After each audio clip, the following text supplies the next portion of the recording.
Hello, my name is Riaz, and today we are going to practice using models for advice in real life situations. This will help us improve our speaking and listening skills, as well as our understanding of how to use models such as should, ought to, or had better. So let's get started.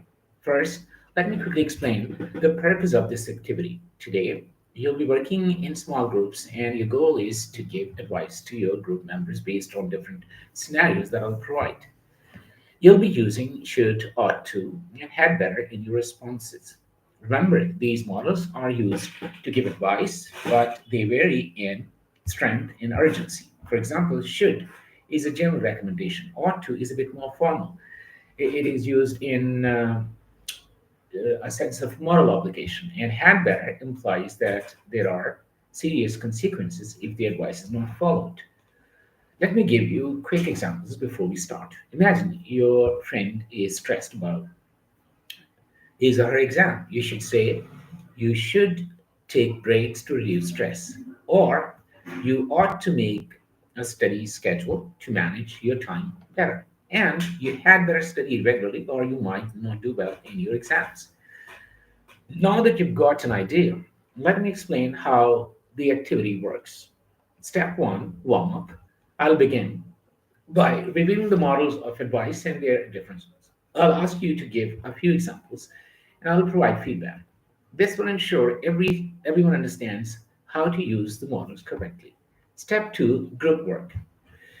For 15 minutes, after the warm up, I'll divide you into small groups and you will receive a handout with different scenarios.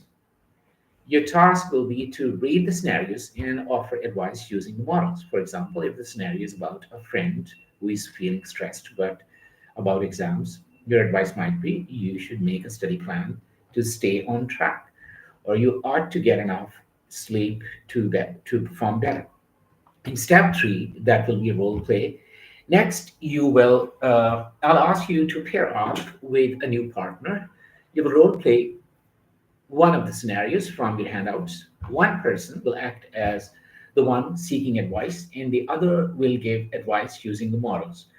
After that, you will switch roles. Step four, reflection. Finally, I'll ask all of you to reflect on the activity. We'll discuss which models you found easiest to use, which models were more challenging, and how you decided which model to use for each scenario.